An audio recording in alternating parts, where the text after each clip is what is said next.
ಕಳೆದ ಬಾರಿ 6 ತಿಂಗಳು ಜೈಲಲ್ಲಿ ಇದ್ರೂ ಕೂಡ ಏನೇನೂ ಆಗಿರಲಿಲ್ಲ. ಒಂಚೂರು ಬೆನ್ನು ಅನ್ಕೊಂಡು ಓಡಾಡ್ತಾ ಇದ್ರು, ಅದು ಕೂಡ ಬೇಲ್ ಪಡ್ಕೊಳ್ಳೋಕೆ ಅನ್ನುವಂಥದ್ದು ಆಮೇಲೆ ಕ್ಲಿಯರ್ ಆಗಿ ಕಾಣಿಸ್ತಾ ಇತ್ತು. ಆದರೆ ಈಗ ಜೈಲಲ್ಲಿ ಇದ್ಬಿಟ್ಟು ಏನೇನೋ ಸಮಸ್ಯೆ ಅಂತೀರಿ, ಇದ್ರೆ ನೆಮ್ಮದಿಯಾಗಿರ್ಬೇಕು ಅಂತ ದರ್ಶನ್ ಹೇಳಿದಂಥವ್ರಿಗೆ ಈಗ ನೆಮ್ಮದಿನೇ ಇಲ್ದಂಗೆ ಆಗ್ಬಿಟ್ಟಿದೆ. ಕಳೆದ ಬಾರಿ ರಾಜಾತಿಥ್ಯವನ್ನ ಅನುಭವಿಸಿದಂಥ ದರ್ಶನ್ಗೆ ಈಗ ಬಹುದೊಡ್ಡ ಆಘಾತ. ಪರಪ್ಪನ ಅಗ್ರಹಾರದಲ್ಲಿ ನೆಮ್ಮದಿ ಇಲ್ವಂತೆ, ಇದ್ರೆ ನೆಮ್ಮದಿಯಾಗಿರ್ಬೇಕು ಅಂತ ಹೇಳಿದವರು. ಕತ್ತಲೆ ಕೋಣೆಯಲ್ಲಿ ಕೊಲೆ ಆರೋಪಿ ದರ್ಶನ್ಗೆ ನರಕ ದರ್ಶನವಾಗ್ಬಿಟ್ಟಿದೆ. ಜೈಲು ಸೇರಿದ ಒಂದೇ ತಿಂಗಳಲ್ಲಿ ದರ್ಶನ್ಗೆ ನರಕ ದರ್ಶನವಾಗೋಗಿರೋದು. ಜೈಲಲ್ಲಿ ಮೂಲ ಸೌಕರ್ಯವನ್ನ ನೀಡ್ತಾ ಇಲ್ಲ ಅಂತ ದರ್ಶನ್ ಹೇಳ್ತಾ ಇರೋದು. ಜೈಲಿನ ಸ್ಟ್ರಿಕ್ಟ್ ರೂಲ್ಸ್ನಿಂದ ಕುಗ್ಗಿ ಹೋಗಿದ್ದಾರೆ ದರ್ಶನ್. ಯಾಕೆ ಎಲ್ಲ ಆರೋಪಿಗಳಿಗೂ ಯಾವ ರೀತಿಯಾಗಿರುತ್ತೆ, ನಿಮಗೂ ಹಂಗೆ ಇರುತ್ತೆ. ಇದ್ರೆ ನೆಮ್ಮದಿಯಾಗಿರಬೇಕು ಅಂತ ಹೇಳಿ ಇರಿ, ನೆಮ್ಮದಿಯಾಗಿನೇ ಯಾರು ಬೇಡ ಅಂದವರು. ರೇಣುಕಾಸ್ವಾಮಿ ಇರಲಿಲ್ವಾ, ಇದ್ರೆ ನೆಮ್ಮದಿಯಾಗಿರ್ಬೇಕಂತ ಅವನು ನೆಮ್ಮದಿಯಾಗೇ ಇರ್ತಿದ್ದ ತಾನೆ. ನೀವು ಯಾಕೆ ಅವನು ಹೊಡೆದ್ರಿ ಅನ್ನುವಂಥ ಆರೋಪ ಕಟ್ಕೊಂಡ್ರಿ? ಬಹುದೊಡ್ಡ ಆರೋಪ ನಿಮ್ಮ ಮೇಲೆ ಇರೋದಲ್ವ. ಈಗ ಚೆನ್ನಾಗಿರುತ್ತೆ, ನಿಮಗೆ ಸಮಸ್ಯೆ ಆದರೆ ಸಮಸ್ಯೆ, ಇನ್ನೊಬ್ಬರಿಗೆ ಸಮಸ್ಯೆ ಆದರೆ ಸಮಸ್ಯೆ ಅಲ್ಲ. ಓದಿಯೋದು, ಹೊಡೆಯೋದು, ಏನೇನೇನೋ ಚಾರ್ಜ್ ಶೀಟಲ್ಲಿ ಇದೆಯಲ್ಲ, ಯಾವ್ಯಾವ ರೀತಿಯಲ್ಲಿ ಎಲ್ಲೆಲ್ಲಿ ಓದಿದ್ದೀರಾ, ಹೇಗೆ ಓದಿದ್ದೀರಾ ಅಂಥೇಳಿ. ಯಾವ ಭಾಗಕ್ಕೂ ಓದಿದ್ದೀರೋ ಅದೇ ಭಾಗದಲ್ಲೇ ಫಂಗಸ್ ಆಯ್ತೇನೋ, ಮೋಸ್ಟ್ಲಿ ಹಂಗೆ ಇರಬೇಕೇನೋ. ಚಾರ್ಜ್ ಶೀಟಲ್ಲಿ ಉಲ್ಲೇಖ ಇದೆಯಲ್ಲ, ಯಾವ ಭಾಗಕ್ಕೆ ನೀವು ಓದ್ರಿ, ಈಗ ಮೋಸ್ಟ್ಲಿ ಅದೇ ಭಾಗದಲ್ಲೇ ಫಂಗಸ್ ಆಗಿರ್ಬೇಕು. ನೀವೆಲ್ಲ ಕೋರ್ಟಲ್ಲಿ ಹೇಳ್ತಾ ಇದ್ರಂತಲ್ಲ, ಫಂಗಸ್ ಆಗಿಬಿಟ್ಟಿದೆ, ನನಗೆ ಸಮಸ್ಯೆ ಆಗ್ತಾ ಇದೆ, ವಾಸನೆ ಬರ್ತಾ ಇದೆ ಅಂಥೇಳಿ. ಸೊ ನನಗೆ ಜೈಲಿನಲ್ಲಿ ಚಿತ್ರಹಿಂಸೆ ಆಗ್ತಾ ಇದೆ, ಚಿತ್ರಹಿಂಸೆ. ಇನ್ನು ಟ್ರೀಟ್ಮೆಂಟೇ ಕೊಟ್ಟಿಲ್ಲ, ಅಲ್ಲಿ ಬಟ್ಟೆಗಳು ವಾಸನೆ ಬರ್ತಾ ಇವೆ. ಮೋಸ್ಟ್ಲಿ ಮನೇಲೆಲ್ಲ ವಾಷಿಂಗ್ ಮಷಿನ್ ಬಳಸ್ತಾ ಇದ್ರಲ್ಲ, ಅಲ್ಲಿ ಒಗೆದಾಕೊಳ್ಳೋಕೆ ಆಗಿಲ್ವೇ. ನನಗೆ ಬದುಕೋಕೆ ಆಗ್ತಾ ಇಲ್ಲ, ಬಿಸಿಲು ನೋಡಿ ತುಂಬಾ ದಿನ ಆಯಿತು ಅಂತ ಹೇಳ್ತಾ ಇದ್ದಾರೆ. ಯಾರಿಗೂ ಕಾಣಿಸೇ ಇಲ್ಲ ರೀ, ನಿನ್ನೆಯಿಂದ ಬಿಸಿಲು ಬಿದ್ದಿರೋದು, ಮಳೆ ಮೋಡ ಕವಿದ್ಬಿಟ್ಟಿದೆ ಬೆಂಗಳೂರಲ್ಲಿ. ಈ ರೀತಿ ಚಿತ್ರಹಿಂಸೆ ಬದಲು ವಿಷ ಕೊಟ್ಟುಬಿಡಿ ಅಂತಿದ್ದಾರೆ. ಹಂಗೆಲ್ಲ ಕೊಡೋಕ್ಕಾಗಲ್ಲ, ಅದಕ್ಕೆ ರಾಷ್ಟ್ರಪತಿಗಳ ಮುಂದೆ ಹಾಕ್ಕೋಬೇಕು ಅರ್ಜಿಯನ್ನು. ನನಗೆ ಜೈಲಿನಲ್ಲಿ ಚಿತ್ರಹಿಂಸೆ ಆಗ್ತಾ ಇದೆ ಅಂತಿದ್ದಾರೆ. ಆ್ಯಕ್ಚುಲಿ ಏನು 3rd ಡಿಗ್ರಿನೇ ಕೊಟ್ಟಿಲ್ವಲ್ಲ. ಕೊಲೆ ಮಾಡಿದಂಥವ್ರಿಗೆಲ್ಲ ಪೊಲೀಸ್ ಸ್ಟೇಷನ್ನಲ್ಲಿ ವಿಚಾರಣೆ ಮಾಡಬೇಕಾದ್ರೆ ಮೊದಲನೇ ಬಾರಿಗೆ ಪೊಲೀಸರು ವಿಚಾರಣೆ ಮಾಡೋ ರೀತಿಯೇ ಬೇರೆ. ಲಾಠಿಗೆ ಹಸಿ ಖಾರ ಹಾಕಿ ಎಲ್ಲಿಡಬೇಕು ಅಲ್ಲಿಡ್ತಾರೆ. ಅದ್ಯಾವುದು ಈ ಆರೋಪಿಗಳಿಗೆ ಆಗೇ ಇಲ್ವಲ್ಲ.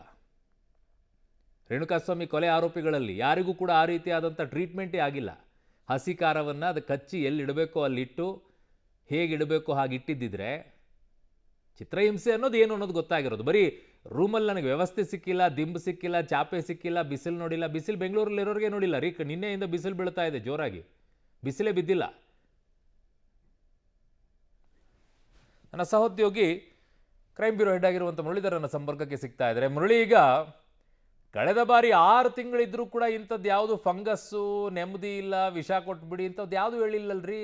ಈಗ ಏನು ಸ್ವಲ್ಪ ದಿನಕ್ಕೆ ನಂಗೆ ಫಂಗಸ್ ಆಗಿಬಿಟ್ಟಿದೆ, ನಾನು ಬಿಸಿಲು ನೋಡಿಲ್ಲ, ನನಗೆ ನೆಮ್ಮದಿ ಇಲ್ಲ, ನನಗೆ ವಿಷ ಕೊಟ್ಬಿಡಿ ಅನ್ನೋ ಮಟ್ಟಕ್ಕೆ ಇಷ್ಟೊಂದು ಸ್ಟ್ರಿಕ್ಟಾಗಿ ಇನ್ನುಳಿದಂತಹ ಆರೋಪಿಗಳಿಗೂ ಹಾಗೆ ಇರುತ್ತೆ ತಾನೇ, ಸೇಮ್ ರೂಲ್ಸ್ ಅಲ್ವಾ? ಅರುಣ್, ಕಳೆದ ಬಾರಿ ಇದ್ದಿದ್ದಂಥದ್ದು ಪರಪ್ಪನ ಅಗ್ರಹಾರ ಜೈಲಲ್ಲ, ಅದೊಂದು ರೆಸಾರ್ಟ್. ಯಾಕೆಂದರೆ ರೆಸಾರ್ಟ್ನ ರೀತಿಯಲ್ಲಿ ಅದನ್ನು ಮಾರ್ಪಾಡನ್ನು ಮಾಡ್ಕೊಂಡಿದ್ದಂಥ ಗ್ಯಾಂಗ್ ಇದು. ಯಾಕೆಂದರೆ ಅವ್ರು ಎಲ್ಲಿ ಬೇಕೋ ಅಲ್ಲಿ ಕೂತ್ಕೊಂಡು ಸಿಗರೇಟನ್ನು ಸೆತ್ತಿದ್ರು, ಕಾಫಿಯನ್ನು ಕುಡಿತಾ ಇದ್ರು. ಅದು ನಮಗೆ ಸಿಕ್ಕಿರುವಂಥ ಫೋಟೋಗಳಲ್ಲಿ ಅದು ಕಾಫಿ.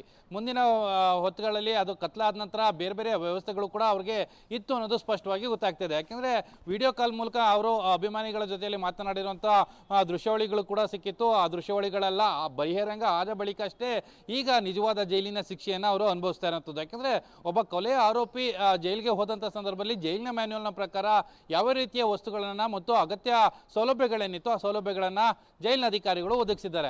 ಆದರೆ ಅದನ್ನು ಹೊರತುಪಡಿಸಿ ಹೆಚ್ಚುವರಿ ಸೌಲಭ್ಯಗಳು ಬೇಕು ಅಂತೇಳಿ ಇವರು ಪ್ರಯತ್ನಗಳನ್ನು ಮಾಡ್ತಾ ಇದ್ದಾರೆ. ಆದರೆ ಕೋರ್ಟ್ ಇನ್ನೂ ಕೂಡ ಅದಕ್ಕೆ ಅನುಮತಿಯನ್ನು ಕೊಟ್ಟಿಲ್ಲ. ಯಾವಾಗ ಹೆಚ್ಚುವರಿ ಸೌಲಭ್ಯಗಳು ಸಿಕ್ಕಲಿಲ್ಲ, ಜೊತೆಗೆ ಅವರಿಗೆ ಒಂದು ಪ್ರತ್ಯೇಕವಾದ ಸೆಲ್ನಲ್ಲಿ ಇರಿಸಲಿಕ್ಕೆ ಪ್ರಾರಂಭ ಮಾಡಿದ್ರು, ಜೊತೆಗೆ ಅವರನ್ನು 24x7 ವಾಚ್ ಮಾಡಲಿಕ್ಕೆ ಪ್ರಾರಂಭ ಮಾಡಿದ್ರು. ಆ ಸಂದರ್ಭದಲ್ಲಿ ಅವರಿಗೆ ಅದು ಅತಿರೇಕಕ್ಕೆ ಹೋಗಿದೆ ಅಂತ ಅನಿಸ್ತಾ ಇದೆ. ಜೊತೆಗೆ ಅವರಿಗೆ ಒಂಟಿತನ, ಏಕಾಂಗಿತನ ಕಾಡ್ತಾ ಇರುವಂಥದ್ದು. ಕೊನೆಗೆ ಅದನ್ನು ಚಿತ್ರಹಿಂಸೆ ಅಂತೇಳಿ ಆರೋಪವನ್ನು ಮಾಡುವಂಥ ಪ್ರಯತ್ನಗಳನ್ನು ಕೂಡ ಮಾಡ್ತಾ ಇದ್ದಾರೆ. ಅರುಣ್, ಇಲ್ಲಿ ಪ್ರಮುಖವಾಗಿ ಇನ್ನೊಂದು ಅಂಶ ಏನಂದರೆ, ಇವತ್ತು ಮಧ್ಯಾಹ್ನ 3 ಗಂಟೆಗೆ ಅವರನ್ನು ಬಳ್ಳಾರಿ ಜೈಲಿಗೆ ಶಿಫ್ಟ್ ಮಾಡಬೇಕಾ ಬೇಡವಾ ಅನ್ನೋದ್ರ ಬಗ್ಗೆ ಆದೇಶ ಬರ್ತಾ ಇದೆ. ಆದೇಶ ಬರೋದಕ್ಕೆ ಆದೇಶದ ಮೇಲೆ ಒಂದು ಪ್ರಭಾವವನ್ನು ಬೀರೋ ಅಂಥ ಪ್ರಯತ್ನಗಳನ್ನು, ಜೊತೆಗೆ ನನಗೆ ಈ ರೀತಿಯಲ್ಲಿ ಜೈಲಿನಲ್ಲಿ ಹಿಂಸೆ ಅನುಭವಿಸ್ತಾ ಇದ್ದೀನಿ ಅಂತೇಳಿ ಅಗತ್ಯ ಸೌಲಭ್ಯಗಳನ್ನು ಪಡ್ಕೊಳ್ಳುವಂಥ ಒಂದಷ್ಟು ಪ್ರಯತ್ನಗಳನ್ನು ದರ್ಶನ್ ಮಾಡ್ತಾ ಇದ್ದಾರೆ. ಆ ರೀತಿಯ ಟ್ಯಾಕ್ಟಿಕ್ ಅನ್ನು ಬಳಸ್ತಾ ಇದ್ದಾರೆ ಅನ್ನೋದು ಸ್ಪಷ್ಟವಾಗಿ ಗೊತ್ತಾಗ್ತಾ ಇದೆ. ಯಾಕೆಂದರೆ ಒಬ್ಬ ಆರೋಪಿಯೇ ವಿಡಿಯೋ ಕಾನ್ಫರೆನ್ಸಲ್ಲಿ ಬರ್ತಾನೆ, ವಿಡಿಯೋ ಕಾನ್ಫರೆನ್ಸಲ್ಲಿ ಬಂದು ನ್ಯಾಯಾಧೀಶರ ಮುಂದೆ ನನಗೆ ಪಾಯ್ಸನ್ ಕೊಡಿ ಅಂತೇಳಿ ಆದೇಶವನ್ನು ಮಾಡಿ ಅಂತೇಳಿ ಕೇಳುವಂಥದ್ದು.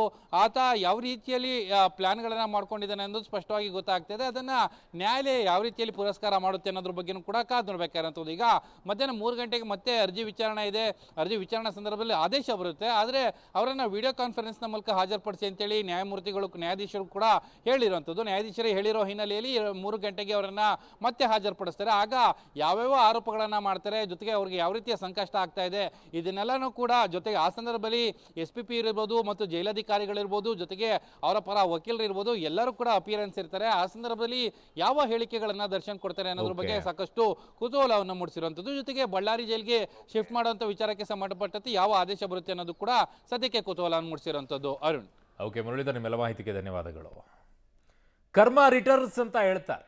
ಈ ಜನ್ಮದಲ್ಲಿ ಆಗಿರೋ ಪಾಪಗಳನ್ನು ಮುಂದಿನ ಜನ್ಮದಲ್ಲಿ ಪಡ್ಕೊಳ್ತಾರೆ ಅಂತ ಹೇಳ್ತಾ ಇದ್ರು. ಬಟ್ ಹಂಗಲ್ವಂತೆ. ಈ ಜನ್ಮದಲ್ಲಿ ಮಾಡಿರುವಂಥ ಕರ್ಮಗಳು ಇದೇ ಜನ್ಮದಲ್ಲಿ ಅನುಭವಿಸಬೇಕು. ರೇಣುಕಾಸ್ವಾಮಿಯನ್ನು ಗಬ್ಬು ನಾರುವಂಥ ರಾಜ ಕಾಲುವೆ ಪಕ್ಕದಲ್ಲಿ ಎಸ್ತಿದ್ರಿ. ವಾಸನೆ ಬರ್ತಾ ಇರಲಿಲ್ವಾ ಅಲ್ಲಿ? ಅದೇ ವಾಸನೆನ ಇವತ್ತು ಅನುಭವಿಸ್ತಾ ಇರೋದು. ಯಾವ ಭಾಗಕ್ಕೆ ಒದ್ದು ಅವನು ಸಾಯೋ ರೀತಿಯಲ್ಲಾಯಿತು, ಅದೇ ಭಾಗದಲ್ಲಿ ಫಂಗಸ್ ಆಗೋ ರೀತಿಯಲ್ಲಾಯಿತು. ಕರ್ಮ ರಿಟರ್ನ್ಸ್ ಅಲ್ವಾ? ಇನ್ನೂ ತುಂಬ ಇದ್ದಾವೆ ಹೇಳೋದಾದರೆ.